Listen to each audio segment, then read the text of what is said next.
Hello guys. The Bluetooth device is ready to pair. Hello everybody. Welcome back to my YT channel. This is again health science. Okay, safety and music. Our topic for today is fructose metabolism. Oh my gosh. Okay. Oh, diba?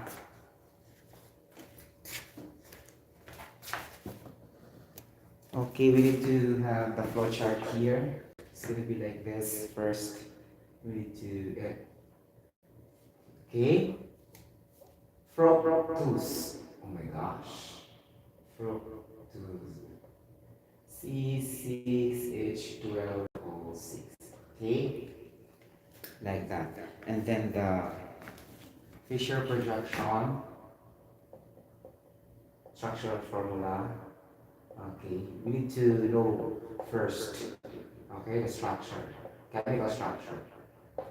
Okay, it's gonna be like 1, 2, 3, 4, 5, 6.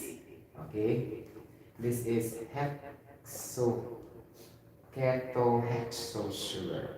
Okay, ketohexose sugar, like that. Okay, so this is belong to ketosis sugar. Okay, so carbon 1, 2, 3, 4, 5, 6. Second here, double bond oxygen, like that, like that, and then CH2OH here, and then like that. Dito point mo pa lang akong hita. Okay, and then here CH2OH. So this is the reverse of glucose. So OH will be in carbon number 3 on the right, right? And then H here and OH will be in the left. Oh my gosh! Really? Okay, so if you try to name it carefully, this is L, okay, L fructose. Okay? And if you reverse this OH here and OH here all, this will be D fructose. Okay? Okay. Things like that. Okay. Get the point? Ganon. Okay, so now we go to the Howard projection. Okay, that's the formula for that. Okay, erase ha. Klaro ba guys? Oh, di ba klaro siya? Atong isibog. Ayan. Very clear, right? Okay, so we need to erase, we go to the Howard projection. Oh my gosh. So here.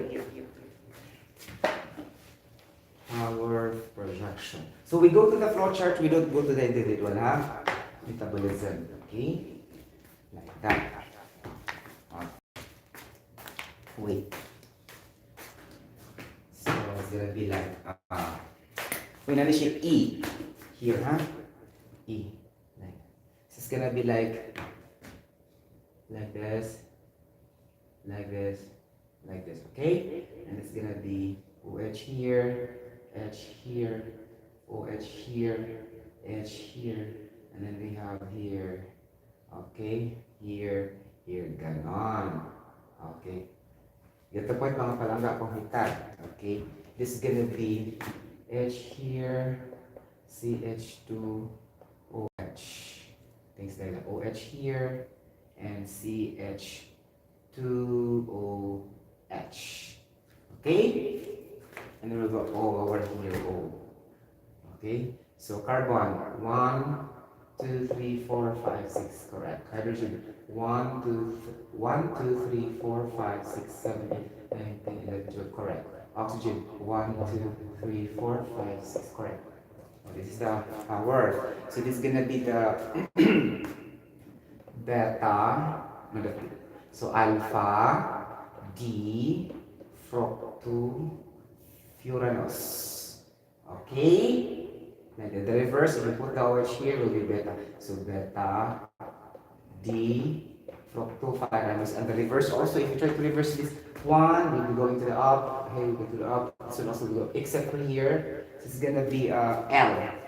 Okay? Alpha L fructofuranose. And then if you also do reverse the beta also, all will be reversed here. This one, 1, 2, 3, 4, except here. But this is beta, you will put OH upside, so beta L. Okay, beta L fructofuranose. So there are 4 names for this based on orientation, ha? Ganon. Okay. So like this. Okay. So it's gonna be, there are 4 enantiomers. Okay, 1, 2, 3, 4. Okay. If you try to rotate or orient that in a 3D position.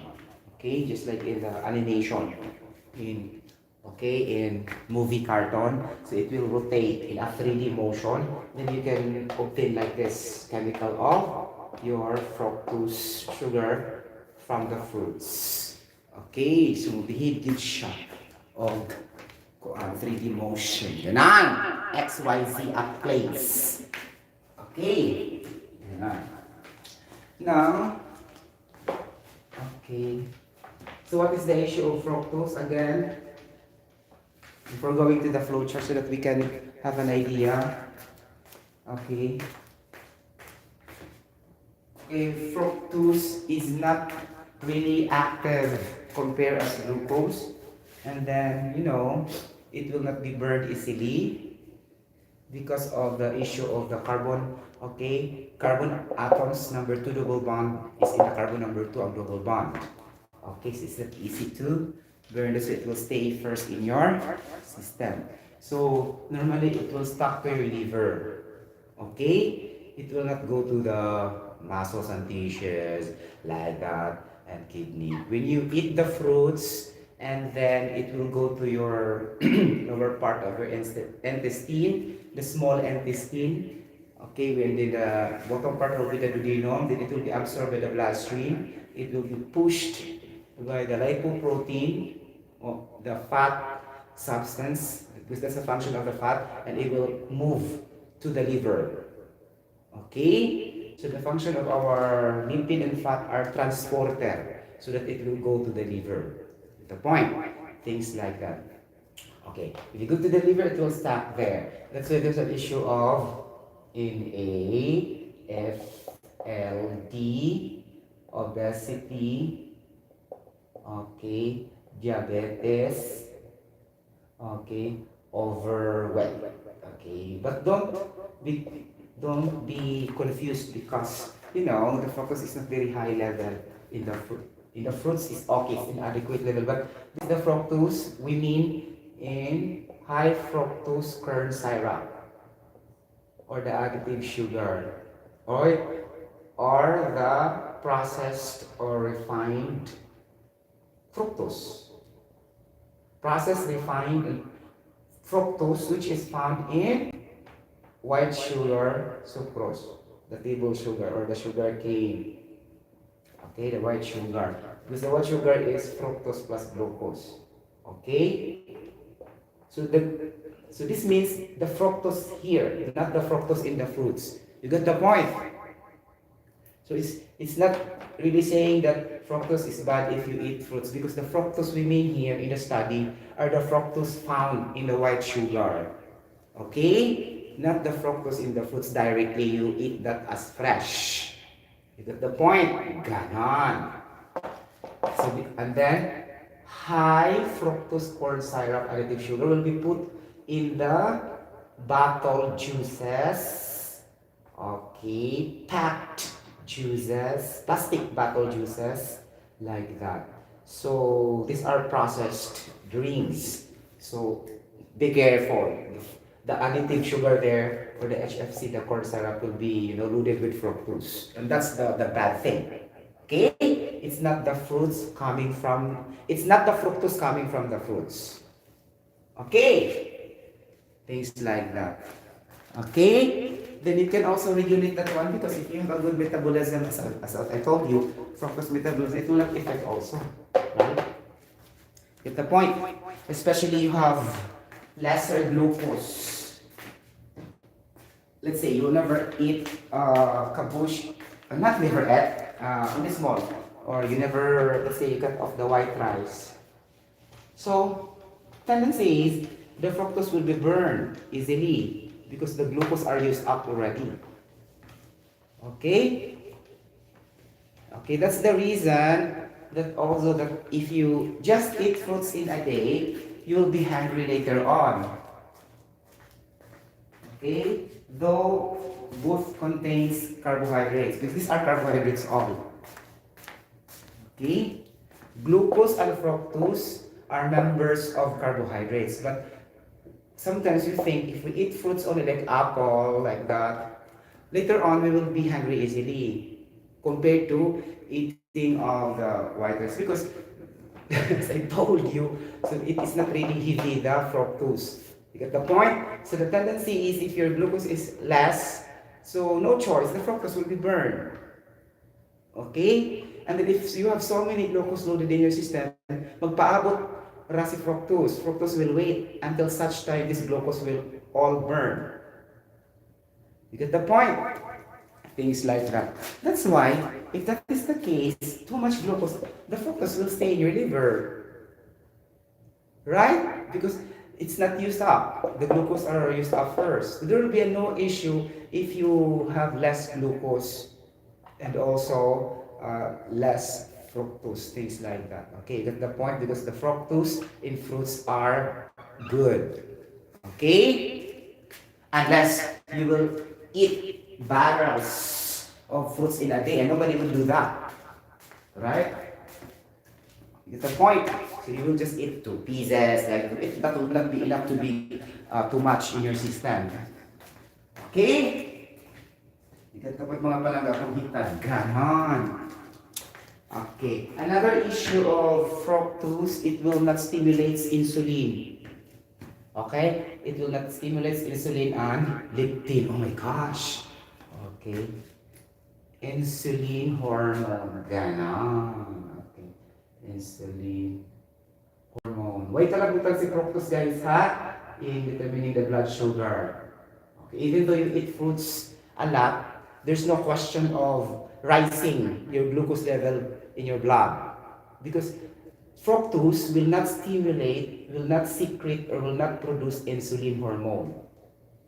Okay, only glucose. You get the point. Another reason also, fructose will not produce leptin. Okay, leptin hormone. What is a leptin hormone, child? So this will maintain, the balancing, okay, the balancing of our body food intake versus the energy we used or spent in a day. So this leptin will try to balance. Get the point? And after balancing that one, okay, then time will come, we will be hungry. Okay, hungry. So that's the reason why you eat glucose, you will be hungry, because glucose can stimulate leptin. Okay, things like that.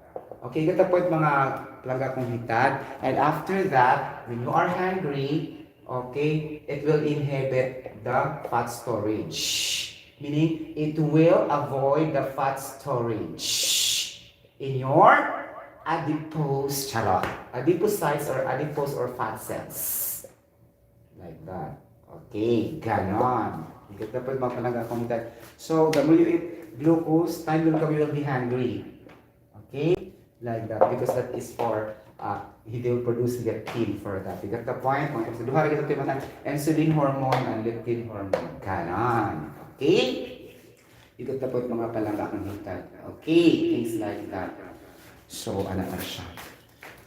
So, if the question will say, blank will inhibit, okay, blank will inhibit the hungriness of a person, charot.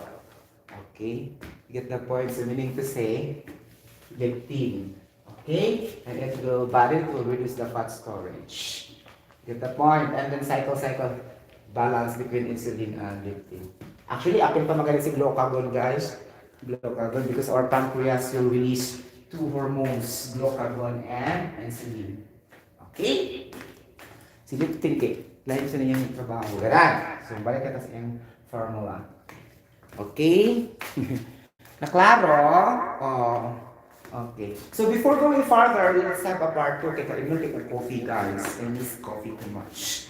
Okay. So, we need to introduce the formulas that are familiar in the fructose metabolism. We have, of course, fructose, right?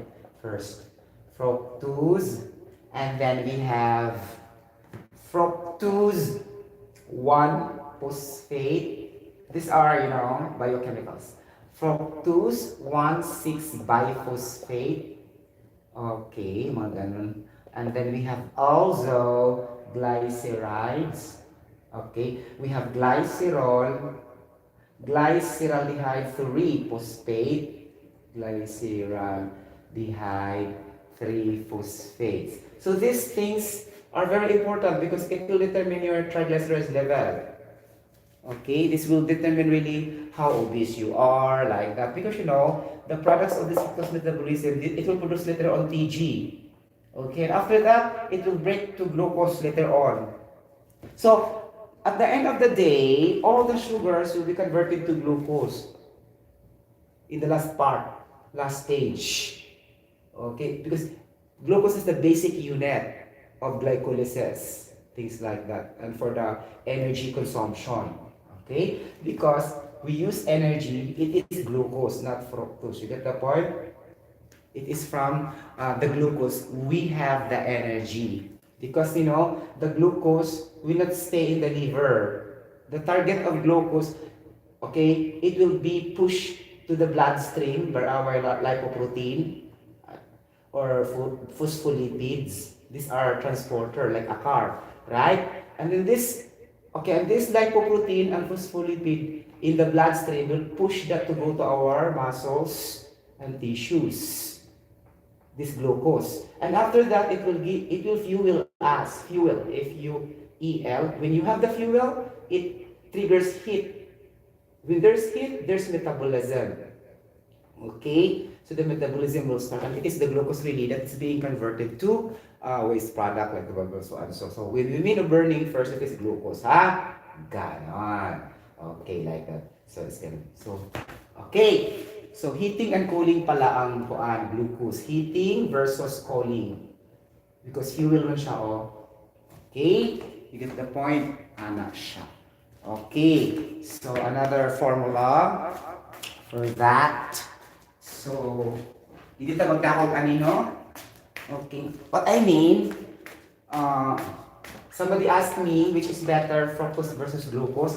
I told them it depends on the criteria, what we are referring. Okay? Like that. You get the point? But one thing for sure, fructose in fruits are not bad. Okay? It's the fructose in processed drinks as an additive sugar or in the white sugar. Get the point? Ganon.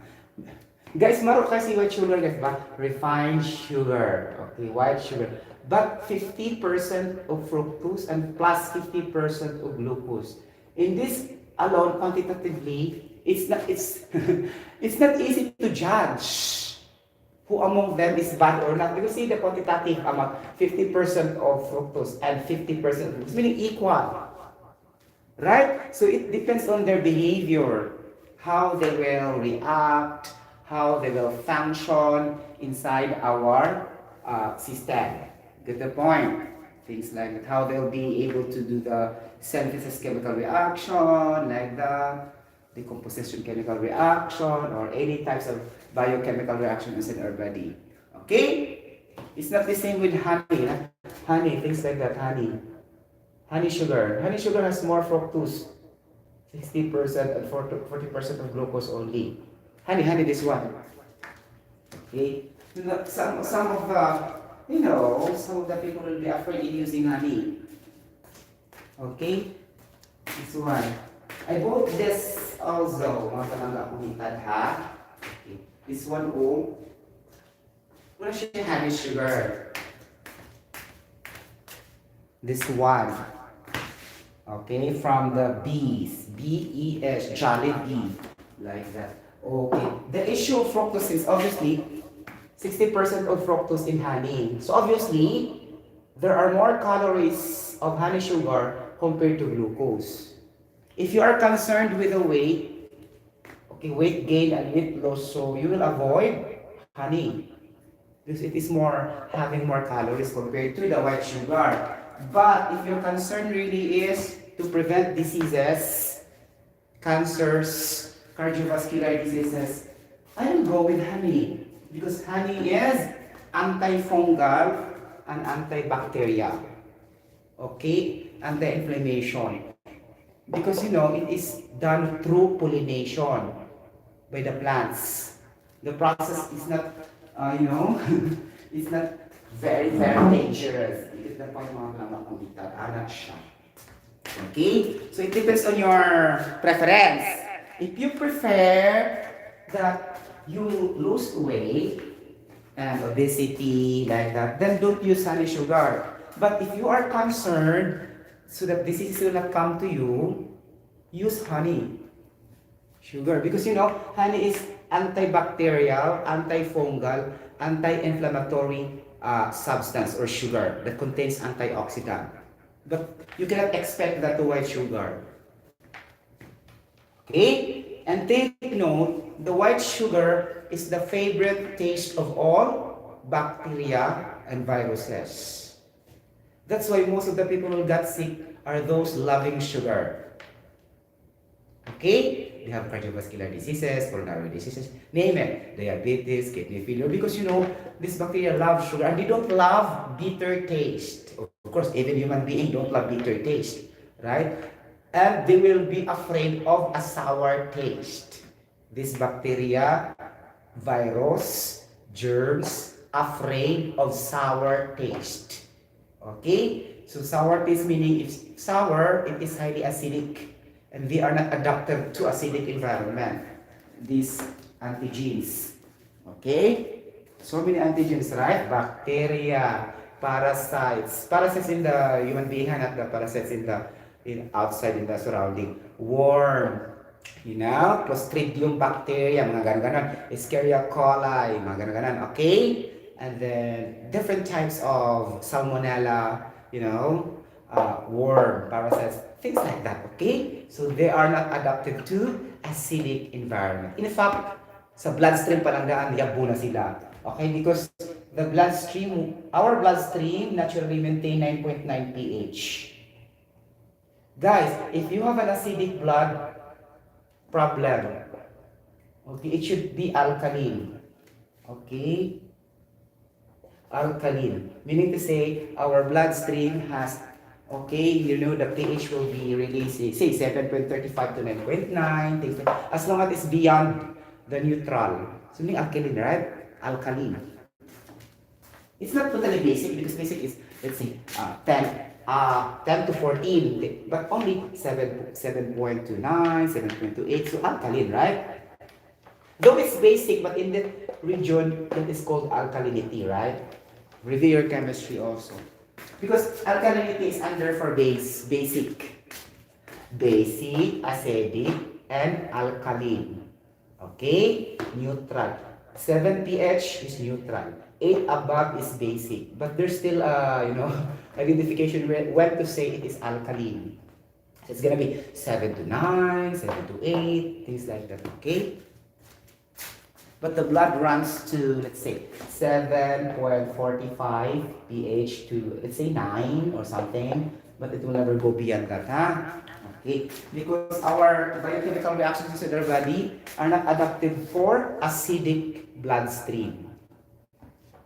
Okay? All the vitamins, nutrients will not function properly if the pH of bloodstream is very, very acidic. Okay, and we will die also if our blood is acidic. Meaning below 6. It's impossible. Okay? There's something wrong talaga. Okay, if acidic ang imong bloodstream. Ay, nakakala ko yun. Okay, you got the point? Okay, you got the point mga palangga. Another thing is, we need to have the formula of glycerol phosphate. Okay? glycerol phosphate. Okay. Sometimes you will be confused with the formulation because the number is sometimes is useless. For example, glyceraldehyde free phosphate, but it's understood that always in the carbon number 3. I will explain to you later, ha? Okay. Ganon. Okay, to the point. Okay. Okay, mga palangga, kung hitan. Now, if this fructose will stimulate leptin and insulin, so the chance is they will not stay too much in the liver. Okay? But if you have a good fructose metabolism in your body, it doesn't affect at all. Okay, that's the point. Things like that. Okay? So, so what is the substance? That why we can say honey sugar is antioxidant, antifungal, antibacterial, anti-inflammatory. So these are the characteristics to avoid diseases and cancers. Okay, if the substances are known to be anti-inflammatory, antibacterial, antiviral, okay, antifungal. The word anti could speak, okay, like that. You get the point. So it's gonna be like the mga palangga, okay? So because of the presence of hydrogen peroxide, so I need to show the reaction of glucose or not. Okay, so let's say if this honey sugar, I will get a sample of honey sugar and I will try to react that in rapid oxidation. In rapid oxidation, meaning we need to add oxygen. Okay, like that. So let's say we have, since fructose and glucose are isomers with each other, we don't have to worry for their chemical formula because it's just the same. Okay, so glucose C6H12O6. Okay, let's say this is the fructose. Okay, the higher percentage we found in the honeybees. Okay, so plus oxygen gas is rapid oxidation. Okay, like that, and we produce gluconic acid. Okay, gluconic acid meaning C6H12. Okay, things like this, guys, sometimes you forgot. Go to the functional group, functional, so that you will understand. Because honestly, we cannot memorize trillions and trillions of chemicals in the planet Earth. All we have to do is to understand really what are the functional structure when we add that one, so that we can create. See, like this on the spot. Okay, gluconic acid. I know that it is gluconic acid. Then I forgot the formula, so I need to go to the acid, right? So acid is COOH. And we have gluconic, so gluconic comes from glucose, right? Like that. Now in your glucose, say for example, C1, 2, 3, 4, 5, 6. There are a lot of OH there, Okay, so let's say we choose the OH at the bottom to react with the OH of the carboxylic acid here. Because I said gluconic acid. On the spot, I don't know the formula of gluconic acid because I forgot due to the complexity. Okay, so the other choice left is to illustrate the chemical structure. Okay, things like that. Okay, so OH. So let's connect that in the bottom of here, OH, so that we can yield water. This is gonna be condensation reaction or hydration, right? It's gonna be like that. Okay, so mauna lang ni siya. Okay, ganon. So, ganon. So CH2OH, then O react to here. So puno din dire 1, 2, 3, 4, 5, 6. It's gonna be like, wait like that. Tank. So 1, 2, 3, 4, 5, 6. It's gonna be like that. So anaon dai nimo. So CH2, okay. CH2, C, diba C? 1, 2, 3. 1, 2, so 5 ka buo. 1, 2, 3, 4, 5, 6. So 6 ka buo. So 6. Okay? So let's say, kanimo ka na 100. We break. So we have 6 carbons. 1, 2, 3, 4, 5, 6. So let's say we have C5. Right? Okay. Then how many OH there? 1, 2, 3, 4. Okay, paano siya? 5 ka carbons. Okay? So, get the point mga palangga. So, the requirement is you need to make it perfect clean, huh? So that you can distinguish the OH. This is my mistakes when I was in college because I'm taking too fast. Okay, especially in problem solving. I will be wrong. 1, 2, 3, 4, 5, 6. So CH2OH. Okay, then here OH. Let's illustrate so that we can see really. Okay, HCOH. Ganon. Okay. H. Ganon. Okay. OH. Too much writing of the carbon, right? Nakaloka. Okay. Okay, yeah. Ipon din mo ana. Oh. So, CH2. So, let's count that here. 1, 2, 3, 4, 5, 6. So, C6. Okay. Pinakabok mo OH. Okay. Let's see, hydrogen ang ginang ipon. Okay. 1. Let's go to the most general chemical formula because there's also the most simplified chemical formula because it will take longer time, okay, to break that OH or CH like that. Okay, so hydrogen. 1, 2, 3, 4, 5, 6, 7, 8. Okay, 9, 10, 11, 12. C6 na daan. Okay, 12 na daan.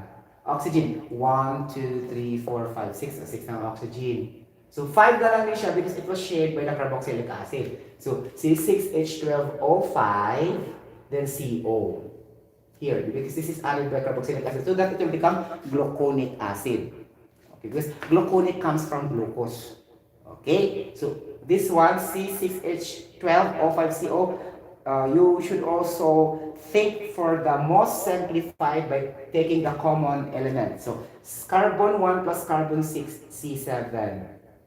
Okay, hydrogen 12. Okay, and oxygen 5 plus 1, 6. Oxygen is 6. Okay, so it's gonna be mga palangga akong hitad. Okay, it's gonna be the formula of gluconic acid is 7 atoms of carbon, 12 atoms of hydrogen, and 6 atoms of oxygen. My gosh, this is for the very first time. Okay, this is on the spot as I told you. So it adds me knowledge that the formula of gluconic acid is C7H12O6. Because I don't memorize this gluconic acid because there's so many acids. Kakaloka. Hindi ko kaya lahat. Charot! Charot lang. Okay. Like that. So I told you have to break so that you can understand. Okay? But you know, napudrabay ko an guys, glucuronic acid. C6. Glucuronic acid is C6H10O7. This is that I memorized. Glucuronic. So glucuronic acid and gluconic acid is not the same. Though they have a backbone CHO which is a glucose. Okay, so you should put in your brain cells that the glucuronic acid have a small carbon atoms. Then pasok sa banga. Okay, ano lang yun siya. Okay, so, okay, glucuronic acid at 6 atoms lang yun siya. Ganun. So C6H10, so during your memorization, okay, in the gluconic acid labo siya isa, C7H12O6, okay, because this is, just now, I will memorize. Nakakaloka. Hoy? Yes. Ganon. Okay? So I will put the statement here. I just illustrate the chemical formula. So gluconic acid. Okay, the word only. But we know already that C12, C7H12O6. Okay? Ganon. So gluconic acid plus hydrogen peroxide. Hydrogen peroxide, natural hydrogen peroxide. This natural hydrogen peroxide, the product of rapid oxidation of honey sugar, okay, can kill the cell wall of bacteria, okay, virus, all kinds. So, meaning to say, they will be broken down into pieces. So, the more you add honey, the more they cannot stay in your system if your sugar is honey. Okay, but if you're using the white sugar, fine. There's no question. You like it, right? Both of them are sweet. It's your preference, right? Because if you also love honey, then you will also if you don't have exercise because again, it has more calories compared to the white sugar. Okay? So whom you choose? Gaining weight or avoiding disease? Ganon. So meaning to say, it's your preference. We cannot say this one is bad over the other. Just like, which is bad, fructose or glucose? We cannot say. It depends on your preference. According to the criteria. Right? Ganon. We should not speak generally. You get the point? Ganon siya. Okay, guys? So, mubalik ra ko sa iyang kuan, guys, ha? Sa iyang chemical structuring. So, see you later.